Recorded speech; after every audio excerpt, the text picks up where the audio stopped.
Welcome to I dream. నేను మీ భవ్య. ఈ మధ్య కాలంలో మీకైనా నాకైనా చుట్టుపక్కల ఉన్న వాళ్ళు సడన్గా మైండ్ అప్సెట్ అయిపోవడం, దానికి డైరెక్ట్ డెసిషన్స్ ఏం తీసుకుంటున్నారు, సూసైడ్ చేసుకోవాలని.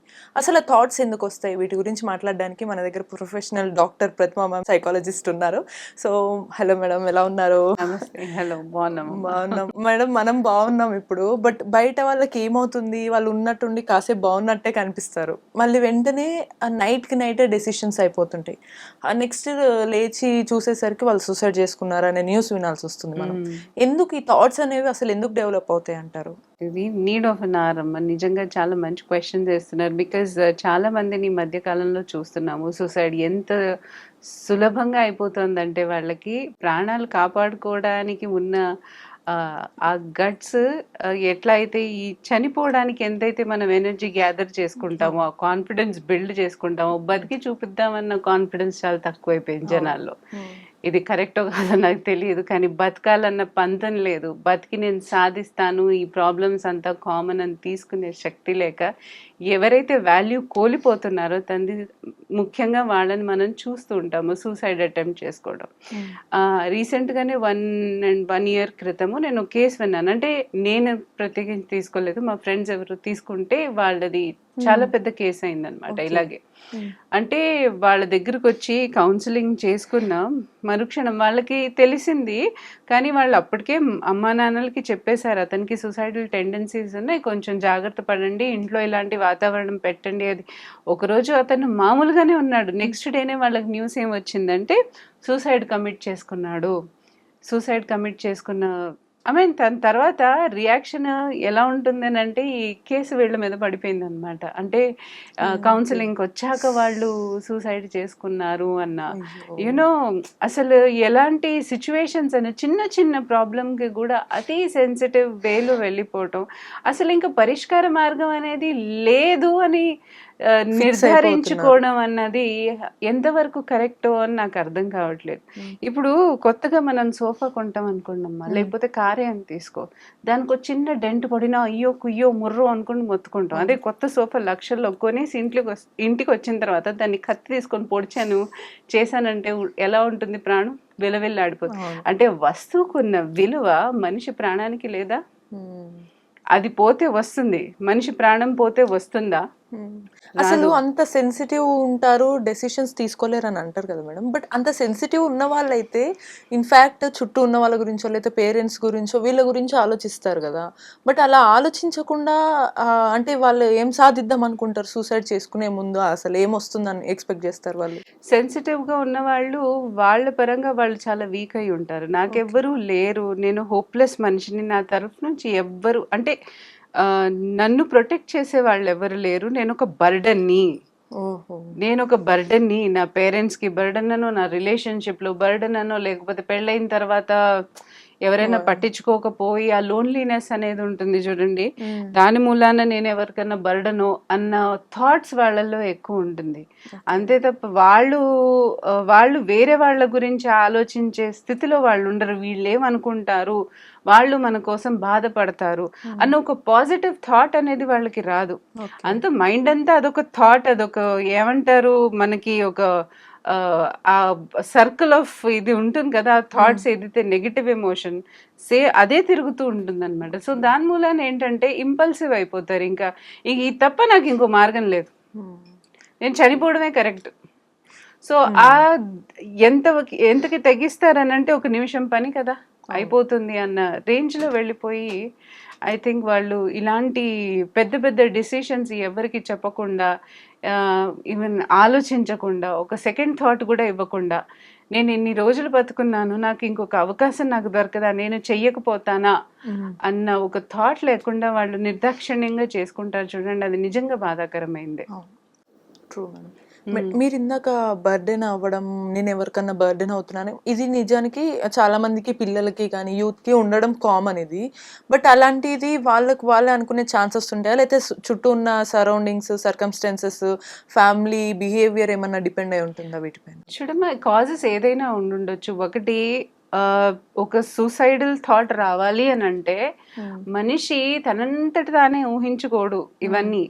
అది సర్కమ్స్టెన్సెస్, ఎన్వైరన్మెంట్ అనేది, అంటే ఇంట్లో ఉన్న వాతావరణం కానివ్వండి, బయట దొరుకుతున్న వాతావరణం కానివ్వండి, డెఫినెట్గా అదొక ట్రిగర్ పాయింట్ అయి ఉంటుంది. ఫర్ ఎగ్జాంపుల్, ఇంట్లో ఉండి నా ఫైనాన్షియల్ స్థితి బాగాలేదు, నాన్నగారికి ప్రాబ్లం ఉంది, పవర్టీతో ఉన్నాము, లేకపోతే ఏదో చేయలేకపోతున్నామనో, నేను అనుకున్న ఎకడమిక్ కానీ కెరియర్ కానీ సక్సెస్ఫుల్ అవ్వలేకపోతున్నానో, వాళ్ళు ఎంతో ఎక్స్పెక్ట్ చేసినా నేను వాళ్ళ ఎక్స్పెక్టేషన్కి నేను తగిన వాళ్ళని కానేమో అన్న ఫీలింగ్స్ ఒకళ్ళలో పుట్టినప్పుడు, అలా రిలేషన్షిప్లో ఇబ్బంది ఉన్నప్పుడు, ఇప్పుడు వైఫ్ అండ్ హస్బెండ్కి రిలేషన్షిప్లో ప్రాబ్లం ఉంది, అలా ఎవ్వరికి సపోర్ట్ లేదు, తన సపోర్ట్ గట్టిగా స్ట్రాంగ్ గా నిలబడే సపోర్ట్ ఎవరికి లేనప్పుడు, ఒంటరితనాన్ని మనిషి నిజంగా చాలా ఫీల్ అవుతున్నప్పుడు, అండ్ లేకపోతే ఇల్నెస్, బాడీ ఇల్నెస్ ఏదైనా అంటే రోగంతో ఉన్నప్పుడు అది చెప్పుకోలేక బయటికి ఇంకా అది భరాయించలేక, అలాంటి వాళ్ళు తొందరగా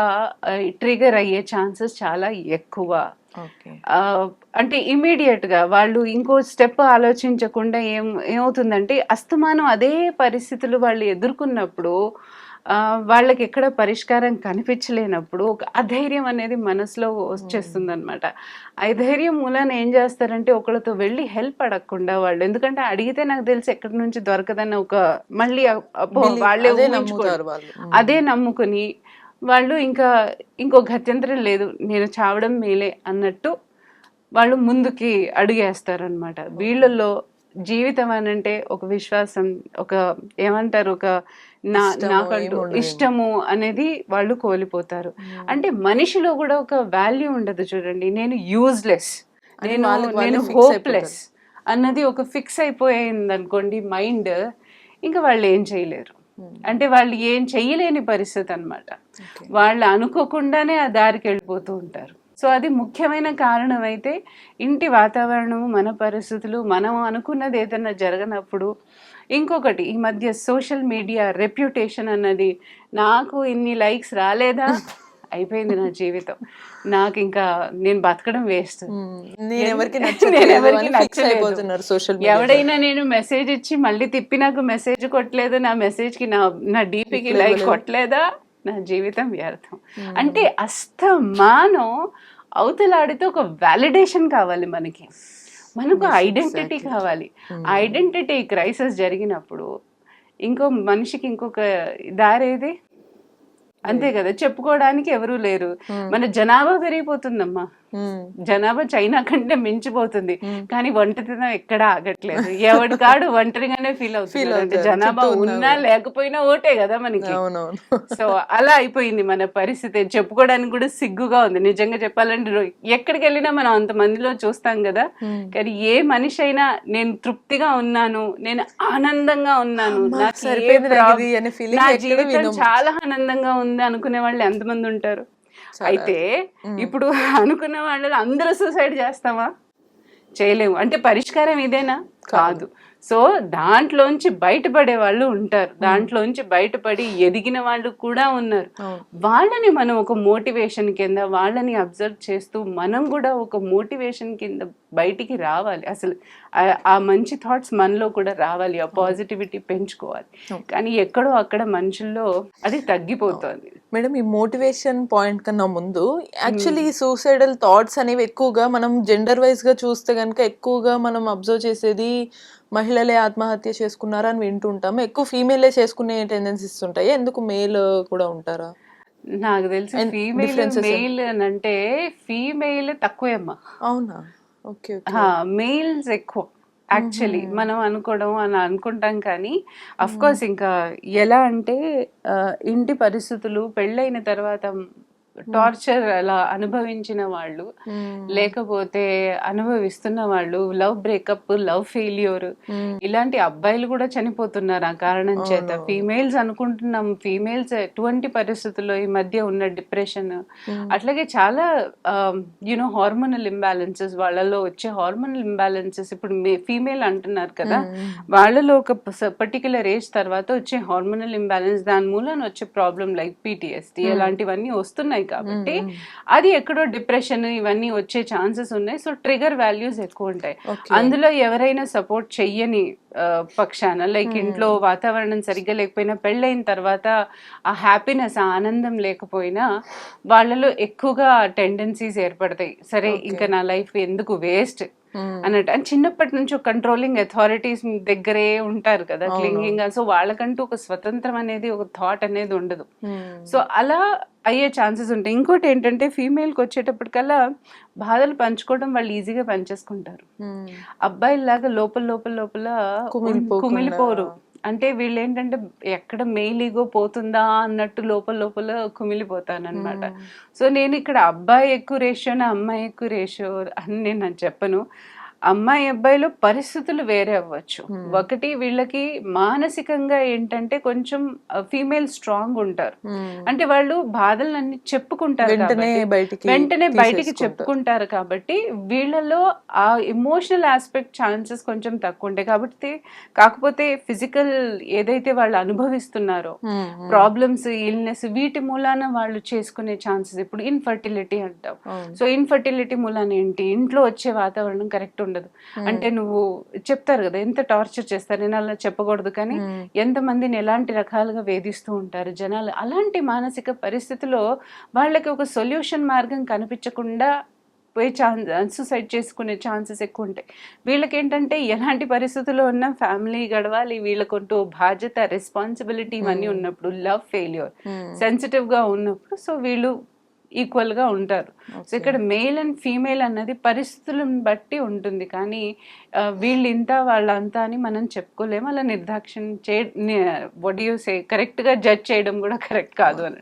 ఫైనల్ గా మ్యామ్, ఈ సూసైడ్ అనేది అసలు చాలా మనం ఎంత చెప్తున్నా కూడా మోటివేషన్ మనం ఈ పూటకి ఇస్తే ఆ 5 నిమిషాలు వాళ్ళు ఆగుతారేమో. బట్ ఇప్పటి వరకు ఏమన్నా కేసెస్ చూసారా మ్యామ్, ఒకవేళ high tendency of suicidal tendencies ఉన్నప్పటికీ కూడా చుట్టూ సర్కమ్స్టెన్సెస్ అంతా కూడా కొద్దిగా మారితే ఓకే వీళ్ళు ఇప్పుడు సెట్ అయ్యి లైఫ్ లో హాయిగానే ఉన్నారు అని అనుకునే వాళ్ళు ఎవరైనా ఉన్నారా? జనరలీ ఏంటమ్మా, డిప్రెషన్ హై దీంట్లో వెళ్ళినప్పుడు అంటే ఒక కెమికల్ మన బాడీలో ఒక సెరోటోనిన్ అనేది చాలా డ్రాప్ అవుతుంది అనమాట. సో జనరలీ ఏం చేస్తామనంటే హై టెండెన్సీస్తో ఉన్న వాళ్ళని ఇమ్మీడియట్లీ సైకాట్రిస్ట్ దగ్గర పంపిస్తాము. బికాజ్ ఒకవేళ ఏదైనా పిల్స్తో వాళ్ళు అంటే ఆ సెరోటోనిన్ లెవెల్, ఆ కెమికల్స్ ఏదైతే డౌన్ అవుతున్నాయో అది ఎప్పుడైతే మనం కరెక్ట్ లెవెల్ బ్యాలెన్స్డ్గా తీసుకొస్తామో అప్పుడు సూసైడల్ టెండెన్సీస్ అనేవి ఆటోమేటిక్గా కొంచెం తగ్గుతాయి. అండ్ ఒక కేసు అయితే వచ్చింది, ప్రెగ్నెన్సీ అమ్మాయి, ఆవిడకి టర్మినేషన్ కావాలి, ప్రెగ్నెన్సీ టర్మినేట్ చేసుకోవాలి, నా డిప్రెషన్గా ఉంది, రేపు నా బిడ్డ డిప్రెషన్గా పుట్టాల్సిన అవసరం లేదు నాకు, నాకు సూసైడల్ టెండెన్సీస్ ఉన్నాయి, నేను చచ్చిపోవాలని ఉంది అన్న బాధతో వచ్చారనమాట ఆవిడ్ని. సో ఇమీడియట్లీ ఇలా సైకాట్రిస్ట్ ని పంపించి పిల్స్ వేసుకుని కౌన్సిలింగ్ కూడా చేసేసరికి ఆవిడ స్టేబిలైజ్ అయ్యారు. సో అవుతారు, కాకపోతే ఇమీడియట్లీ అది గ్రహించాలి. ఆ రేంజ్ కి వెళ్తున్నారు అన్నప్పుడు ఇంటి వాతావరణం ఎలా అయిపోవాలి అని అంటే వాళ్ళకి అనుకూలంగా తీసుకురావాలి, ఎప్పుడు వాళ్ళతో ఉండాలి. అంటే వాళ్ళు ఎక్కడికి వెళ్ళినా ఒక అకౌంటబిలిటీ అనేది తీసుకోవాలి, ఎక్కడున్నారు ఏంటి అన్నది మనం కూడా గమనిస్తూ ఉండాలి. వాళ్ళని ఒంటరిగా వదిలిపెట్టకూడదు, అది చాలా చాలా ఇంపార్టెంట్. వాళ్ళు ఏదైనా సైన్ ఇస్తుంటే అది పక్కాగా గమనించాలి. ఏంటి వీళ్ళు ఇలా మాట్లాడుతున్నారు, ఎప్పుడు ఒకలాగా మాట్లాడే వాళ్ళు ఆ టైంలో పర్టికులర్గా వింత విచిత్రంగా పారటైపోతున్నట్టు, ఇంకా జీవితం వదిలేస్తున్నట్టు, ఇంకా నాకు ఈ జీవితం అక్కర్లేదన్నట్టు, ఈ బాధాకరంగా ఏదో ఒకటి బయట పెడతారు. సో ముఖ్యంగా పెద్దలు కానివ్వండి, ఇంట్లో ఉన్నవాళ్ళు, వాళ్ళ ఫ్రెండ్స్ కానివ్వండి, ఇలాంటి మాటలు మనకి ఎక్కడైనా వింటున్నాము వాళ్ళ దగ్గర నవ్వుకుంటూనే కూడా చెప్పొచ్చు. సో కొంచెం జాగ్రత్తగా ఉండాలి. సో అందుకే ఒక మాట విసిరే బిఫోర్ 10 సార్లు ఆలోచించాలని అంటారు. సో మామూలుగా మనం అనేస్తాం ఏంట్రా ఈ జీవితం, చచ్చిపోయినా బాగుండు అని అనుకుంటాం. నిజంగా అది ఎక్కడ రికార్డ్ అయిపోతుంది, మన సబ్ కాన్షియస్ లెవెల్లో రికార్డ్ అయిపోతుంది. అది క్రమేయంగా ఒక మీరు విత్తనమే నాటారు, ఒక థాట్ అనేది ఒక విత్తనం లాగా మీరు నాటారు. కానీ రేపు అది పెద్దదయ్యి నిజంగా అంత తట్టుకోలేని కష్టం వచ్చినప్పుడు మనిషి ఇంకొకసారి అది కరెక్ట్ గా దాన్ని అంటే నెక్స్ట్ టైం అది అటెంప్ట్ చేయడానికి కూడా భయపడ్డు. అలా మన సబ్ కాన్షియస్ మన్ని డైరెక్ట్ చేస్తుంది. సో ఏదైనా మాట అనేటప్పుడు నువ్వు చావు, నాకు చావాలని ఉంది, ఇదేం లైఫ్, ఇట్లాంటివి మాట్లాడేటప్పుడు 1కి 2 సార్లు ఆలోచించండి. అంటే లోపల ఎక్కడో మీకు హిడ్డెన్ థాట్స్ అనేవి అందరిలోనూ ఉంటాయి. సో తట్టుకోలేని పరిస్థితిలో ఆ జంప్ తీసుకోవడం అనేది చాలా కామన్ అయిపోయింది ఇక్కడ అసలు. ఎంతైతే ఇది కామన్ చేస్తున్నామో మనది, ఎంత ఆ తట్టుకునే శక్తి ఉంటుంది చూడండి, ఆ ప్రాబ్లమ్ని తీర్చగల సొల్యూషన్స్ కూడా మన దగ్గర అంతే కామన్గా అవైలబుల్ ఉంటాయి. ఫస్ట్ అది పట్టుకోండి, చక్కగా అది దాన్ని అంటే సరిదిద్దడానికి ప్రయత్నించండి. లైఫ్ అనేది టూ షార్ట్. 80 years బతుకుతామేమో, 70 years బతుకుతామేమో, లేక ఎప్పటి వరకు ఉందో తెలియదు. Natural death is the best death. And దాని తర్వాత జీవితం ఉంటుందో లేదో కూడా మనకి తెలియదు. సో ఒక జీవితాన్ని ఆనందంగా బతకండి. ప్రతి కష్టాన్ని కొండంత చూడొద్దు, ఎప్పుడూనూ అంతే. సో ఒకళ్ళతో పంచుకుంటే ఏమవుతుందంటే మనకు కూడా తెలుస్తుంది, ఓకే వాళ్ళు కూడా కష్టపడుతున్నారు. సో పంచుకుంటే తగ్గుతుంది. పంచుకుంటే తగ్గుతుంది. అది మీతో పంచుకోవడానికి ఇప్పుడు మేమైతే ఈ వీడియో చేసాం కదా, మేడం చాలా క్లియర్ గా చెప్పారు. సో ఈ వీడియో చూసినంత సేపే మోటివేట్ అవ్వకుండా మన చుట్టూ ఉన్న వాళ్ళని అబ్జర్వ్ చేస్తూ కాపాడుకునే బాధ్యత కూడా మనకు ఉంటుంది. అండ్ మనం కూడా చాలా స్ట్రాంగ్ అని మనం బిలీవ్ చేయాల్సిన అవసరం కూడా చాలా ఉంది. మరి ఇటువంటి మరిన్ని మోటివేటింగ్ అండ్ ఇంటర్వ్యూస్ కోసం కీప్ వాచింగ్ ఐ డ్రీమ్.